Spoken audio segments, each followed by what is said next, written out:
Andries, thank you so much for agreeing to join us. I think for those of you that don't know, we're very privileged to have Andries Wiese with us today as our keynote speaker to discuss the importance of relationships in a broker world and to share some of his experience with us.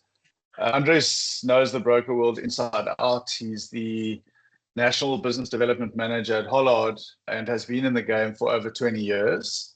Andries has experience not just in the boardroom, but also years of real engagement on the ground. And we had the privilege of spending some time with Andries last year at NAMPO, where it was just great to be associated with Andries and to see the respect that people have for him in the industry. I think when we were walking around NAMPO, people referred to Andries as the president because of the soft power that he wields in those kind of circles. And he was just incredibly welcoming of us as a Hollard partner business at that event.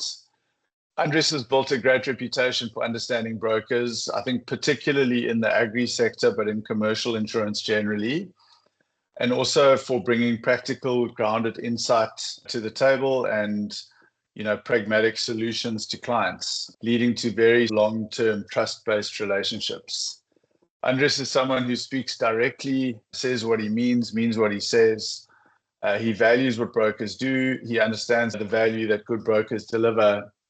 And as a result, challenges the industry to keep growing, which aligns very closely to what we believe at Simply and to what Hollard believes more broadly, which is why we are so excited to be part of the Hollard stable. So with that, I'd like to hand you over to Andries to share some of his thoughts on the value of relationships in the world of brokers. Andries, thank you so much, and over to you.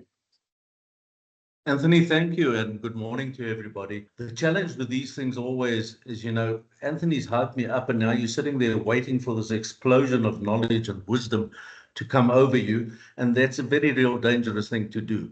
But we'll get into it, and I really hope that you enjoy today and that something of what happens today triggers something in your mind, because eventually we're a people's business, whether we like it or not, and however we choose to do this, the reality is that we're really dealing with people. The product is actually just a bything. It's something that doesn't necessarily define you. What defines you is you yourself. Well, at least now you know who you're talking to. My name is Andries Wiese. As I said, I work for Hollard, and it's our privilege and our pleasure to be part and parcel also of the Simply offering, because Simply as a niche insurer, as really somebody who contributes to a specific market segment is important to us, and we need to deal with that, and it's our fun to do that. Today we're going to be talking about, it's a bit of a stupid theme, the secret sauce of broker relationships. What am I really saying, and where am I going with this? And what are we hoping to intend? Because I'm not going to be selling policies for you. I'm not going to be suddenly giving you a whole portfolio and all you need to do is tick the boxes and earn the money, because that's not going to happen. What is going to happen, I want us to really go and have a look at what defines my relationship with an intermediary, with a client, with any other party that I'm doing business with. Because the reality is, if I've got a separate skill set that I use in business than I use in my personal capacity, I'm being false. I'm simply lying to the world, and I'm lying to myself as well. And then at some point you sit back and you think, but what went wrong? What has happened that I cannot be as successful as I believe I should be? So bear with me. And if you've got any questions at any point in time, Samantha will catch us at the back end and highlight your question. So please, at any point in the chat, ask a question. Interrupt me if you feel it's necessary. But for the rest of it, in a 45-minute session, let's really dig into what is the world coming to when we start talking about insurance. And it's a busy business. It's a world that is filled with all sorts of things, whether it's life, it's short term. I spend most of my life in the short term industry, but I have spent over my career working for the 3 largest insurers in the country, both also being seconded to their life operations. So I've had a fair spattering of dealings both in the life, the non-life business, and seeing what it's all about. And the reality is that it's chaos. It's all over the place, and you and I don't know. But fortunately, you guys are the star performers. You're the guys who actually know everything about insurance. And you're sitting here this morning simply because you need the CPD points. Well, hogwash, you're not as clever as you think you are, and you're actually quite uninformed. And that is what I want to change this morning. I want to give you a new picture, a new vision of who you can be and where you should be going with your business, because it's your business. It's not Anthony and Samantha and Stephanie and my business. That's not what it is. We just happen to be a resource for you. So let's see if using the Hollard advertising campaign, being not uninformed, let's at the end of the session hopefully have you informed about what can make a difference. The market we work in is quite complicated. So if we look at the regulatory environment, and this is important to know because you're not special. I'm not special. None of us are. We function within an environment where, quite honestly, there is so much happening and so much opportunity to get lost in the noise, in the voice. There are 32 banks operating in South Africa, 148 insurers, all right? Section 3B administrators, 114. They're providing funeral services, 44 companies. You've got 44 options to buy a funeral policy, 15 micro insurers, friendly societies. It's a bit of a misnomer, but that's what they call themselves. Cooperative banks, and then financial services providers. And that's where you are. If you're working with an FSP number, you're one of that nearly 12,000 people. You're not special. And we need to understand that. And because of this scope of business that we're looking at, and because of the chaos that we deal with, and the volume of people and business and opportunities and options that people have, in some way, you and I have to distinguish ourselves. In some way, we need to make it for our client a no-brainer to deal with me, with you, to have that person understand that in amongst all of this noise, I'm the one he should be dealing with, and I'm the one, and my product is the one that he should be looking at. So we won prizes, we're great. And the problem for a lot of us, and I always used to think, oh, this is rubbish. But many years ago, working with a large life insurer, when people started out, first day or two at the job, we had this induction session. And the trainer would inevitably stand in front and say, ladies and gentlemen, 1 out of every 3 of you, a third of you, are still going to be working here in 5 years' time. The rest of you won't make it. It's not very heartening business. And then the second thing they would say is, and once you've sold policies to everybody you know, your brothers, your sisters, your uncles, your aunts, your nephews and nieces, and all your cousins, and you had a bumper first year, you're going to run out of prospects. You're not going to have anybody to sell to anymore. And this, unfortunately, to a large extent, is what a lot of salespeople do.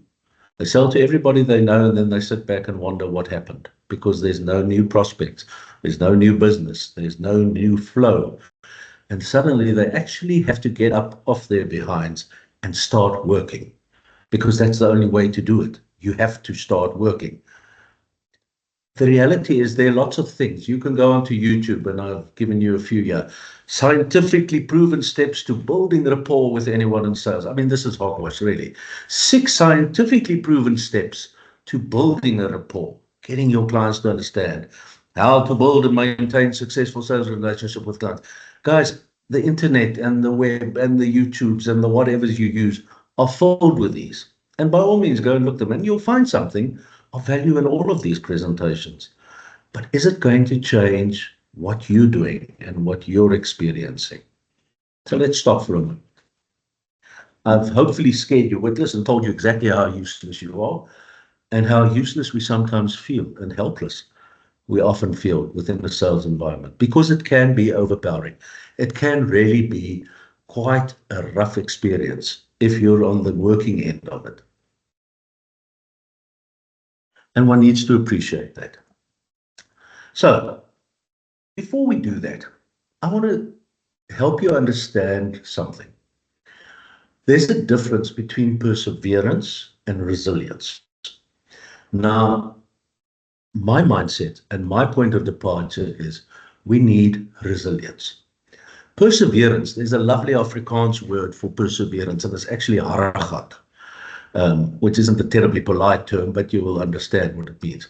And what perseverance is simply just to keep on standing, brace yourself, take the storm, take the hits, and persist in the face of obstacles and setbacks.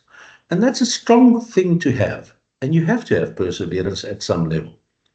But more importantly is you need to build resilience.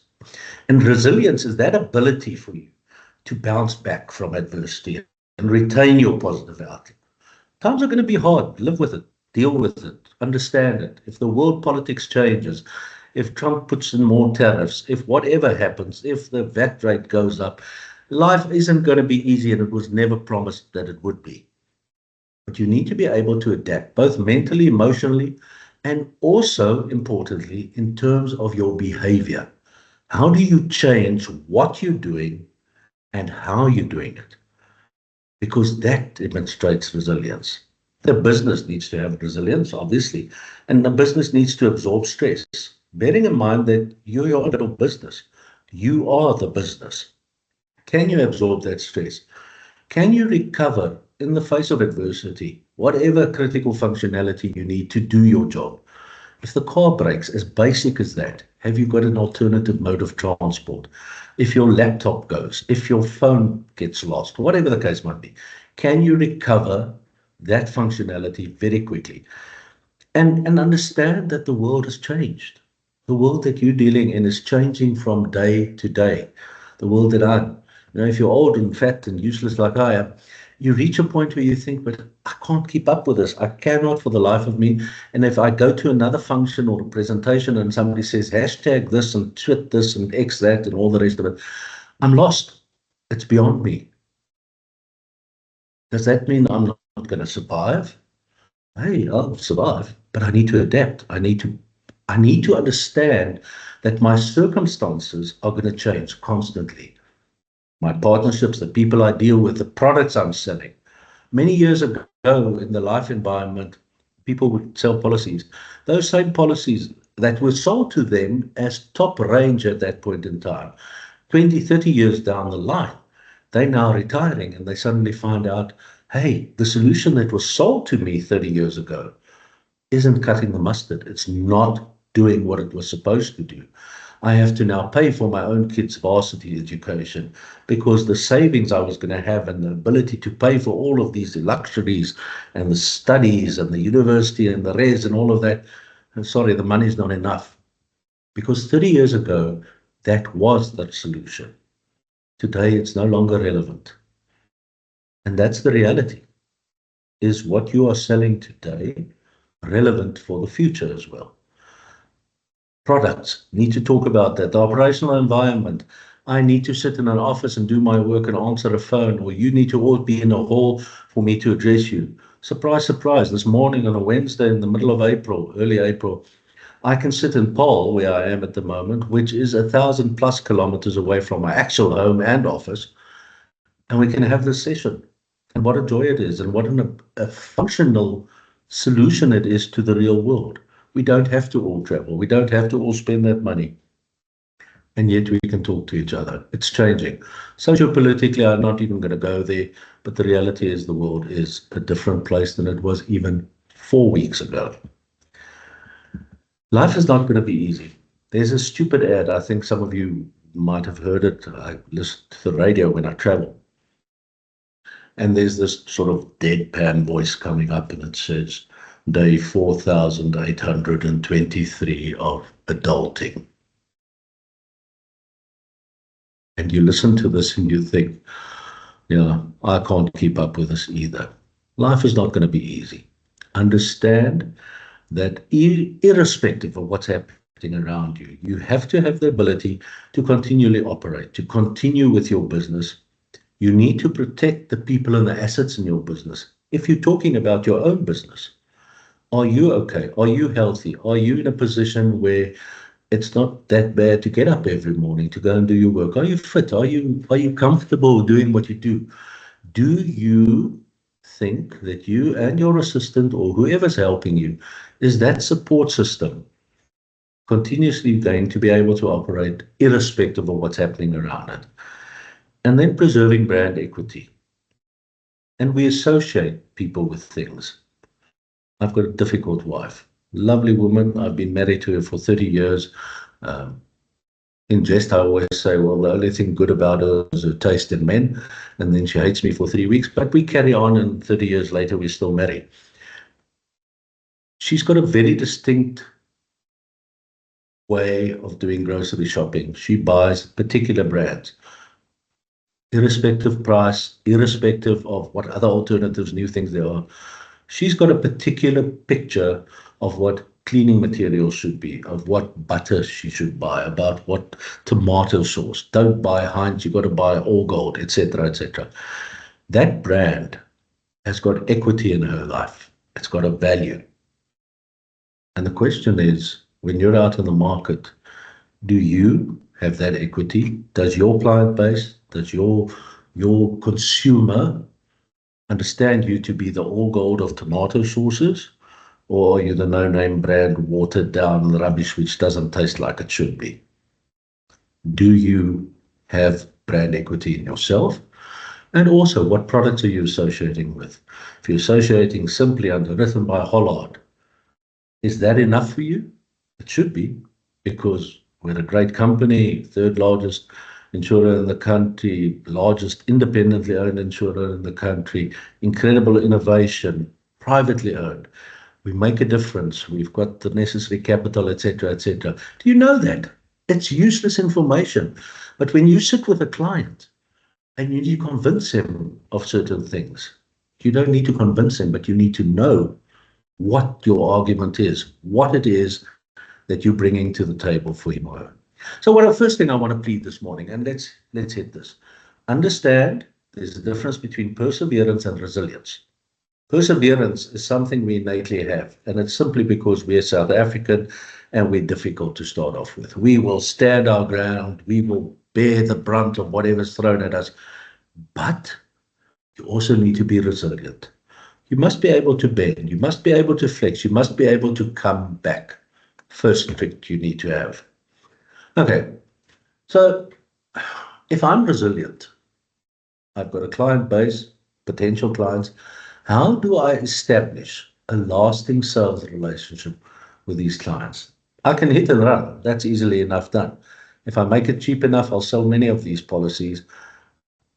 But can I go back to that client? Can I repeat the sale? And it's that old adage of it's much easier to retain a client, to resell, to upsell, than it is to find a new one. Okay? So how do I establish this? And what is it? Is it important, this relationship? But then critically, and I think that's the gist of this morning's discussion, is how do I actually improve it? How do I make the difference so that it becomes better, that it becomes stronger, and it actually becomes something in my arsenal that makes a massive difference and empowers me so that I can be the better salesman of everybody, but essentially every day be better than I was the day previously. People forget what happened yesterday. So you're all too young, bear with me, but you will know about a fellow called Tarzan, Tarzan of the Apes. You remember the guy, stayed in the jungle, grew up with the apes, etc., etc. Now, the first movie that was made about Tarzan starred a fellow called Johnny Weissmuller, great big hunk of a man. And today, people remember him as being the first Tarzan. What people forgot is that for many years, Johnny Weissmuller was the world's best swimmer. He had numerous world records. He had numerous Olympic titles. He was a swimmer by profession, by his ability, and he was the best in the world. But people don't know that about him. If you say Johnny Weissmuller, what they remember is Tarzan hanging on a rope, swinging in the trees. The world does not remember what you believe to be your important qualities. The world remembers what they saw of you and what they relate to. How do we improve this? How do we make what the world remembers about you and your business and your product and your insurer? How do we take that and put it in a place where that becomes the memory. If people think of you, they think of Simply, they think of security, they think of safety, of a product that actually does what it says on the tin. And that's the person that got me there. And that's the person that will make sure that what I bought also comes to fruition. So how do we get there? Now, to do this, we need to understand marketing. And marketing 101, those of you who had some tertiary, 101 is just simply a referral to first year marketing. So it's basics. This is really the basics. But you need to have this. And you need to understand that we got two types of sales approaches. All right. So traditional sales approach is agent-based sales and direct sales. Those are the sort of things that you would look at. What that is a person taking a product, selling it to people as an agent, as a broker, as an intermediary, or alternatively, without using the intermediary, the company would directly sell to the end consumer. It's a bit like buying Coke from the Coke factory, as opposed to buying it from Pick and Pay or Checkers, etc., etc. The modern take on that is changed because we have digital transformation. So a lot of things happen much quicker, happen electronically, happen in the space of the cloud or whatever you want to refer it to. And we use omni-channel sales. So you've got different ways of selling the same product. It's not just an agent selling to a client or you selling directly to a client. It now happens via third parties, via Pick and Pay, you can start a bank, via Capitec, you can buy a house, betterment things. And so it continues. There are all sorts of ways to do the same product, get it to the client via different channels. And the reason for that is simply because the client base has changed. Some of your clients want to see you in front of them. They want to deal with you. And they want to know that you are the one that they're doing business with. Other people don't want to see your face. They want to talk to a call agent. They want to talk to a call center somewhere. They want to do it on their laptop at 3 o'clock in the morning when they're awake. And the world has changed. How do we accommodate that? Data-driven sales, numbers are everything. In our industry, whether we like it or not, numbers have become everything. When I started 35, 40 years nearly ago, within the insurance industry, actuaries were like one in every company. They were very far apart, and they were like these golden children. Today, you can go to any insurance company, any banking institution, and they're like literally hundreds of actuaries running around. They've become a dime a dozen, okay? They're still very clever people, don't take that away from them. But it's about managing numbers. It's about understanding what are we actually dealing with on paper. What does the numbers tell us? And we drive our sales accordingly as well. And that's why it's no longer are you able to afford a BMW or whatever you want to buy to drive in. It's a case of, Mr. Joseph, how many policies have you sold? To whom have you sold it? Where have you sold it? Etc., etc. And then obviously social media becomes a big thing in the modern sales approach. I was at a function last night outside of Durbanville, where the dairy championships took place. And what that essentially is, it's acknowledging top performers within the dairy industry. So the best cheeses, yogurts, milks, masses, etc., ice creams. According to that, just as a side comment, if you missed it, the best ice cream in the country, according to these 130 odd judges that judged it, is Polar ice cream. So if you want to buy ice cream, go and buy Polar. Apparently it's brilliant. They've got some weird and wonderful tastes and combinations. There's a melon and mint and all sorts of things. But the point is, Polar won the prize. But what somebody said there, and that's a very valuable contribution, he said, if you are not on social media, you aren't. You do not exist. You are not a person in the eyes of the world. It's a very extreme way of looking at it, but it's a very realistic way of acknowledging the fact that social media engagement is critical. And I'm going to talk a bit about that a bit later on in the talk, just to re-emphasize the importance of it and how you manage with it. Now, a lot of this is within the sales environment, if we look from a marketing point of view, becoming more and more, and had to become more and more customer-centric. Historically, what insurers would do, what anybody would do, is I would sit in the office and I think, I think my clients need A, B, and C, and then I would go out and tell my clients, you need A, B, and C. And we sold like that. We were very prescriptive. We were quite arrogant about it as well. And we decided as insurers, as product providers, what our clients wanted. Can you imagine the audacity? Can you imagine that we actually believed that? It's like being a child all over again with somebody telling you, hey, you need this, you have to do this, you need to buy this, you need to do this. It doesn't work that way anymore. You have to understand that your client dictates what he's going to buy, not because of what you're saying, but because of what his needs are.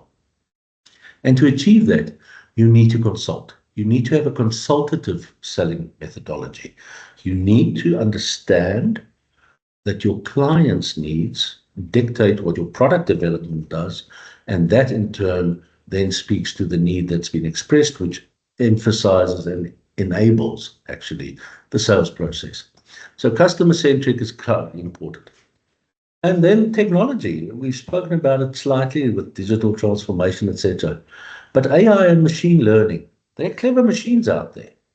You have to understand that if we're talking about AI is a great thing as long as it makes things better and quicker. If it's not contributing, then AI is bad. So one has to have that perspective about AI, but that it makes life a lot easier and takes a lot of the schlep out of your life. By all means, use that. It's very easy to get a lot of information very quickly. CRM systems, most insurers have these, and that's a client retention management process where you actually know everything about your client. You know when his birthday is, you know what he likes, what sports he plays, what he does in his off time. Is he a cyclist? Is he a golfer? Is he a person who rows? Does he do archery, or does he do, I don't know, CrossFit for that matter? Do you understand your client? Do you know when his wife's birthday is, or his husband, or her husband's birthday is? How many kids do they have? What cars do they drive? Where do they go on holiday? Do you understand your client? Or is it just somebody you want to sell a policy to? It's got to be richer than purely just a target. It has to be somebody and something that you understand. You have to understand the world. Mobile applications in terms of technology, your phone. Your phone is key in your life. Without it, you bug it. Just believe that. But how do you manage it and how do you use it? And you continuously need to adapt. You need to learn. You need to continue taking in new information. Because if you don't do that, you're going to be left behind. You know, there's an Afrikaans saying that the difference between a graf and a groef is net die diepte. What does that say? It says the difference between a grave and being in a rut is simply the depth. They're both actually the same thing. If you are in a rut, you're still doing the same thing. Jessica apparently has put her hand up and asking a question. Yes, Jessica. Hi, good morning, everyone. Hope you are doing well on this beautiful Wednesday. I just Yes, have Jessica. I just have a question in terms of marketing, right? It might not Yeah. be related to what you are currently addressing, but I just want to know, is there maybe somehow where simply specifically can supply us with marketing material? Should we also from our side maybe want to go into markets, especially like you explained, the market is, it's business is not the same anymore. Like you 3 years ago, it was easier for you obviously to write business, but not today, due to competitors that obviously added on a daily basis also into the market. The reason why I'm asking it, because if you also go out there and you look at your competitors in terms of marketing material that they do have, it also helps them obviously to get more sales at the end of the day. But we don't have any marketing material that we've been supplied with. That's why I'm just asking. Okay, it's a Can very I respond important to that? question. Thank you. Sam, sorry. Sorry, can I All I want to respond to that? say is it's a great question. Can you please field it, or are you going to answer it in the chat? I'll answer it in the chat. Let me do that. All right. Thank you for that. And Jessica, thank you for the question, because these are the practical things. How do we strengthen your hand as well? Right. I want to talk about 3 basic techniques because, I can sit here and I can preach to you and I can tell you all sorts of things. But in some way, you also need practical solution because the problem statement is quite easy. And thanks, Jessica, as well for sort of adding to that and saying that, guys, this is a practical solution. Give me something in my hand that I can go and talk to about. So the 3 things, and these are 3 very basic and simple techniques. But we need to understand that they've got catches to them. They're not as simple as they might seem. And the reality is, if we talk about the first, mirroring and matching, what are we saying with that? Well, the reality is that people like people who are similar to them. If you and I have a lot in common and we share certain things, it's easier to talk. It's easier to have a discussion. And I'm probably going to be more open to a solution, taking it from somebody who's on the same page as I am, in a manner of speaking, who has the same sort of things that we're interested in. But it's dangerous because, you see, mirroring and matching as a technique means that I try and match what you, the person I'm trying to sell to, is on about, is doing, is saying. It could be about body language. Okay, need to understand, well, how's this person reacting? Am I addressing it? Am I playing to them? Am I doing this in a way that is making that person comfortable? If somebody is moving around and jittery, I'm obviously doing something that they're not comfortable with. Okay, so pay attention to all of their body language in terms of how people sound. If you're talking to a client from a particular demographic, a white Afrikaner, a black Zulu, whatever the case might be, the risk we often run is that we try and sound like them even, but it can become mimicry and it can actually become offensive. So be careful when you speak. Yes, you have to obviously match in terms of the content and the way you're expressing yourself and the words you're using. Don't use words that people don't understand. That's not going to bring you anywhere. And it's actually just going to confuse them and make them feel slightly subpar. I'm not good enough to speak to the salesman. No, play to who you're talking to, but be careful to not turn it into a mimicry and making a fool of them by trying to sound like them. Be careful about that. And then you've got to understand that people have different styles. So you get action-orientated and results-driven people. These are the guys who say, tell me what it's about. Let's get down to business and let's do the business. He's going to get incredibly irritated if you want to make small talk about the weather and the dogs and the family and the politics and all the rest of it. Cut the chit-chat. If somebody is action-oriented and results-driven, as your client, your potential sales person you want to sell to, if he's like that, don't waste your time. Don't fluff it up. Don't make lots of noise. Give him the facts. Have the facts. And then give them. Sell it to that person in a very effective, short and sweet, these are the things. That's the business that we're dealing. You also get people who are a bit more emotional. So they first want to be comfortable. They want to be hugged, in a manner of speaking. They want you to be nice. Mr. Kelly? Is there somebody with a question? Babuye le phakong baklanda ye klenge phone. Sorry, Sorry, Andries, somebody turned their mic on by mistake. No, that's quite all right. I was trying to figure out what are they actually asking me, but anyway. All right, so people are nice. They want to chit-chat. They want to talk about the weather, about their kids, how the school's doing. The weather is terrible. It's raining in fall. Is it always this wet, etc., etc. People have a particular need, and you can't talk business to them before you're doing that. Farmers are terrible like this. And this I say, it's the world I normally deal with, is the agricultural sector. I spend a lot of time in there. You go and visit a farmer, and if you have an appointment in town with somebody, it's sort of, you do it in hour blocks. You know this. You sort of make an appointment, and it's on the hour, 9 o'clock, 10 o'clock, etc., etc. If you go and see a farmer, forget it. Over and above the traveling piece, once you get there, we first have coffee, and then we might have breakfast.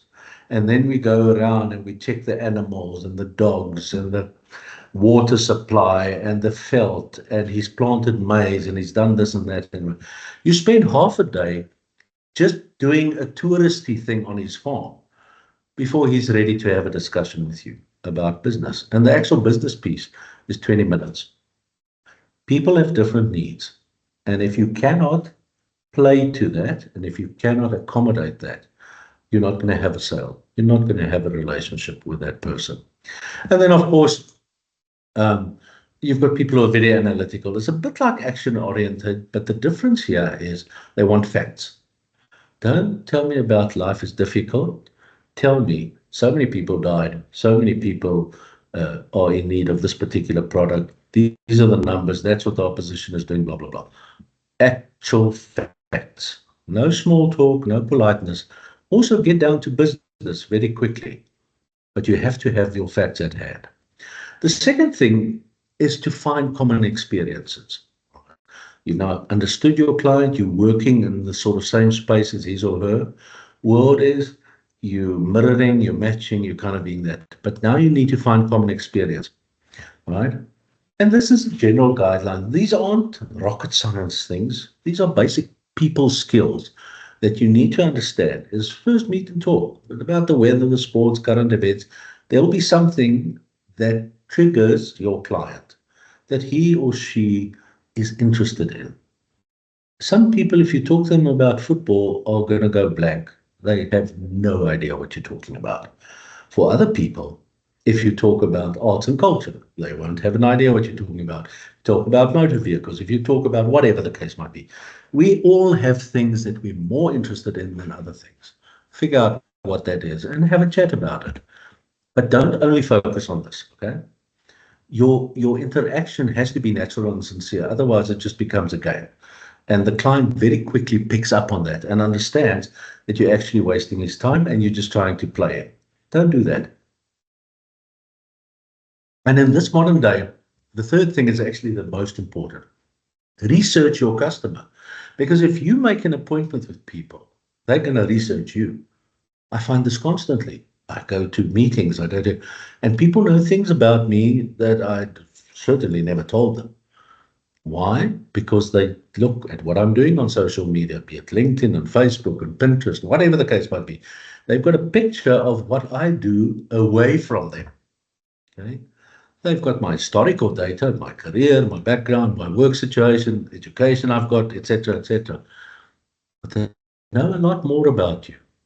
Those lovely pics you take of the meals you've had, of the places you've been, of the planes you've flown on, those are the things that your client is researching.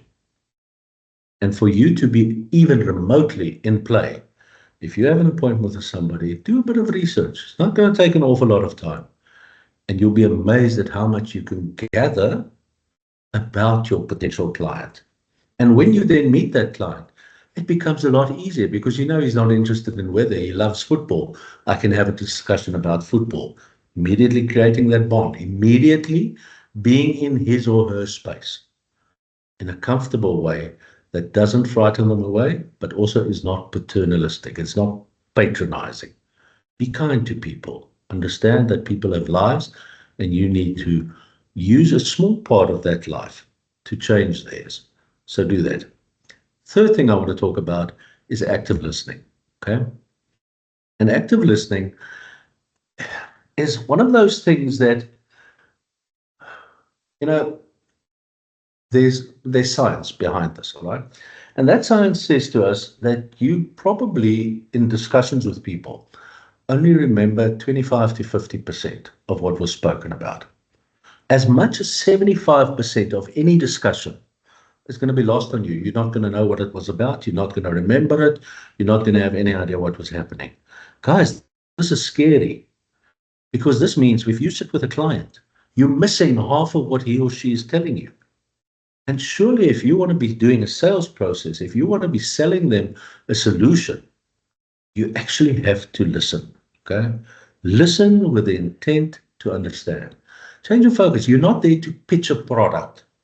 You're trying there to understand what their need is, because if you understand that, then you can react to it. Focus on listening.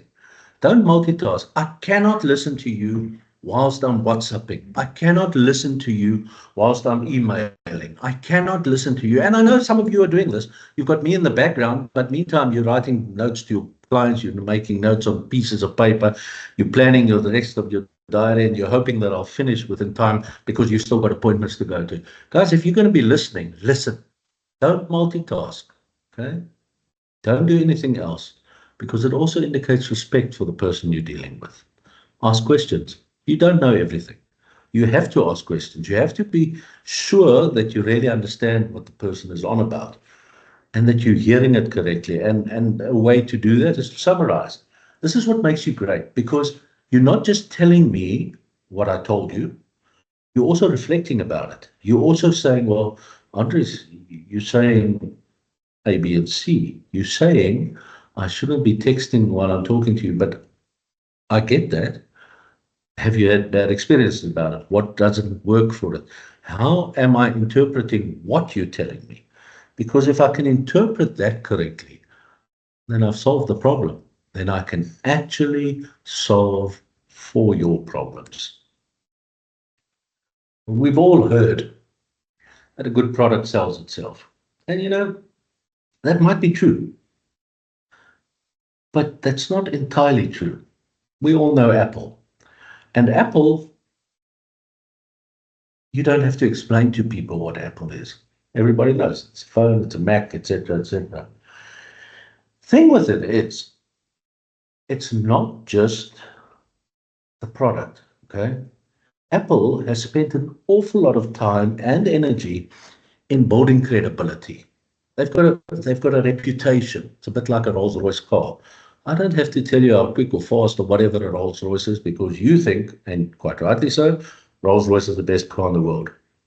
Apple, people have Apples, they're different. It's not like us commoners using Android machines, you know.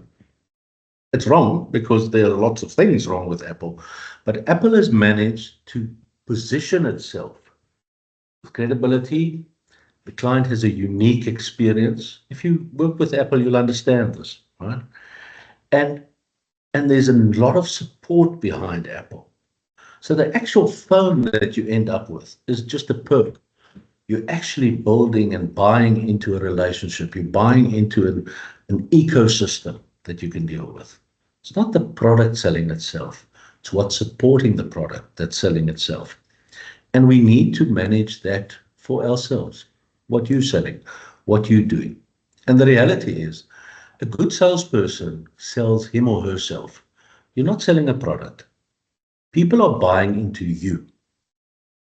If you're just there to sell the product, you're wasting everybody's time and you're not going to be successful. Okay? Do your research. We're getting to the end. We're getting to those points that you need to tie in your head somewhere and use in order to sell yourself, so that clients want to buy whatever it is you're selling. They're agnostic about that.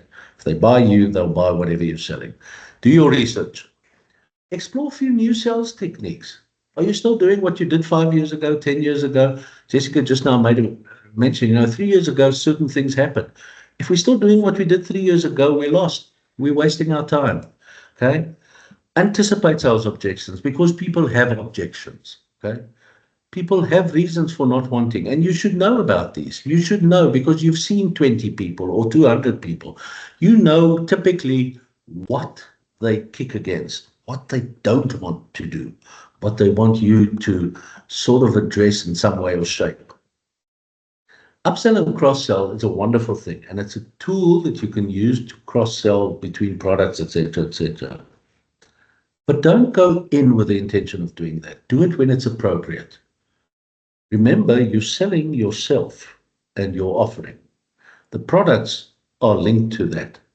But if I buy you, I'll buy anything that is linked to you when it's appropriate.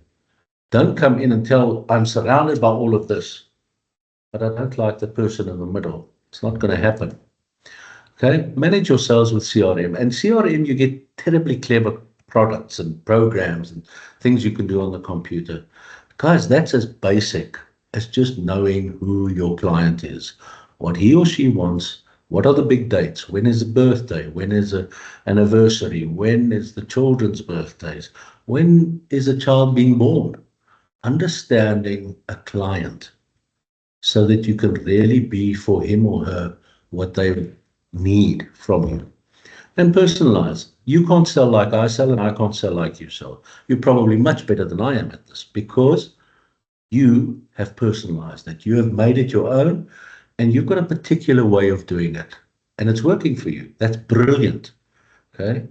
Because then it's no longer just a generic like everybody else. You've become unique, and you've become indispensable for your client.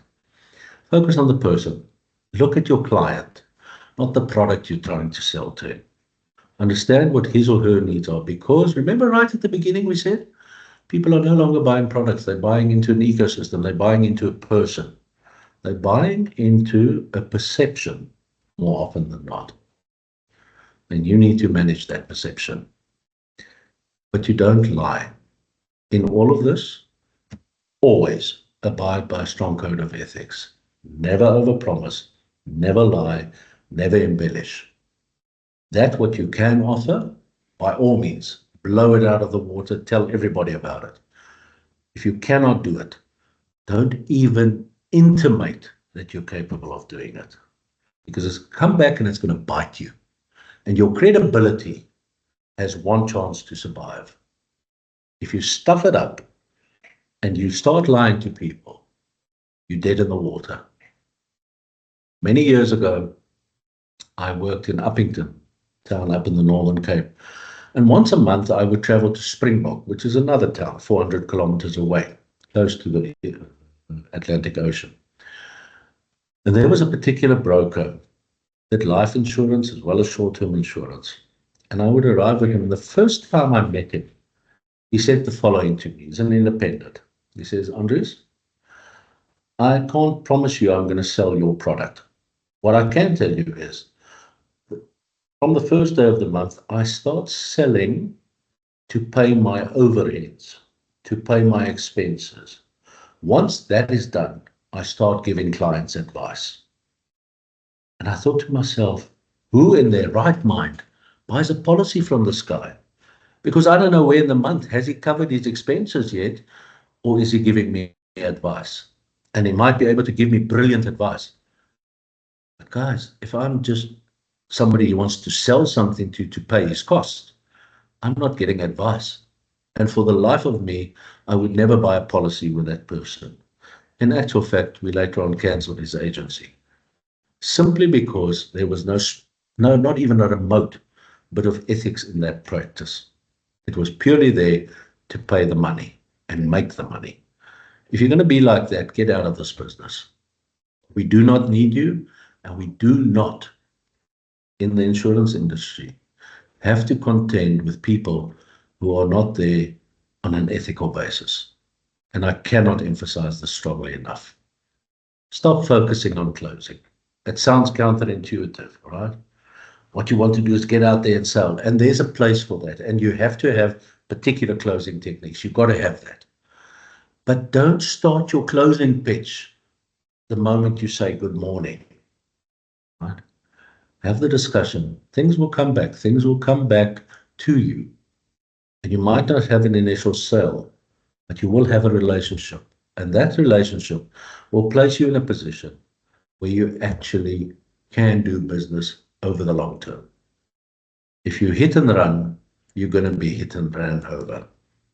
Stay true to yourself. I can tell you all sorts of things. You can figure out for yourself. But don't change. Don't be a different person than you really are. Be who you are. At Hollard, and this is one of the main reasons, after 23 years with my previous insurer, I moved to Hollard. There's one thing, and we need to remember this when we talk about sales. You need to take your business very seriously because it is business. But don't take yourself too seriously. If you're a sheep, be a sheep. No reason you can't tart it up and become a purple sheep. And that, ladies and gentlemen, is essentially me in terms of the presentation. Sam, I hope that kind of touched the buttons you wanted me to touch. Andries, that was fantastic. Thank you so much. I really appreciate everything that you shared with us. It was very insightful and entertaining, and I think you totally hit the nail on the head with how to build relationships, just going over some of the things that you said that really resonated with me. I think the importance of resilience, brand equity, how we bring that to our work every day. And I loved your analogy of how we become the all gold of tomato sauces because the world remembers what they see of you, and do you make a good memory? Also, the continuous learning that you spoke about, don't get left behind. We shouldn't be doing the things that we were doing 3 years ago, and be appropriate with your clients, your strong code of ethics and credibility that you spoke about, and focusing on them as people and what they need, not on the product that you want to sell them. So I really enjoyed what you had to say. Thank you very much. I've got Russell, who seems to want to share something with us. Russell? So good morning, everyone, and thank you so much for the opportunity, Samantha. And just 2 things from my side. Andries, thank you very much for this powerful information. And I also take away exactly what Samantha alluded to. But I think for broker houses like IMAS and the rest, this is an important exercise to take it to our space and to really plow the seed. I think this is a true, real sense of a true source. And it's a secret source because we tend to overlook these things in our day-to-day activities. And I think I also see that we also have some of our reps have joined you here in this platform. I think it's an exciting information and very informative. And I would like to humbly ask you if you would allow me, perhaps an aside to perhaps maybe share this presentation. I'd really like to take it to the domain and take it to my team and take it sort of incorporated as part of our training strategy going forward. Thank you. Samantha, from my side, I'll happily share it with you, and you can distribute as you see fit. That would be great. Thank you, Andries. Yes, Russell, we're definitely happy to share that with you. And we'll share this recording as well. So you can take Andries's his words as well as his slides, if you would like to. Thank you. Okay, I think that's, we don't seem to have any other questions. So just, thank you again very much, Andries. We really appreciate your time and the energy that you've put in. It's been a great hour of listening to learning some of the amazing things that you've learned over the years. And just thanks again. We really appreciate it. It's my pleasure. Thank you for the opportunity. And guys, we're in an exciting business, and don't let anybody convince you of anything else. The insurance industry, as we live and lie with it every day, is a place that makes a difference in this world. Here's an answer, and it's nothing to do with your business, but it's just a number to have in your head. We talk about a protection gap within the short-term insurance industry, and that's essentially, this is what can be insured and this is what is actually insured. And the difference between the two relates to what still has to be done. If we talk in Europe, and we're just talking about natural disasters for starters, the protection gap is about 45-50%. So about 45% of natural disasters that happen are not insured. If we're talking about Africa, that gap is 92%. We're only touching, as short-term insurers, on 8% of the market, on 8%, and I'm just talking about weather-related stuff. 8%. Guys, we're not doing our jobs. There's a world out there that needs to be saved, and you and I are the ones that have to do it. So go forth and sell, ladies and gentlemen. 100%. That's a great place to end. Thank you, Andries. Thank you very much. My pleasure. Goodbye. Okay. Bye-bye, everyone.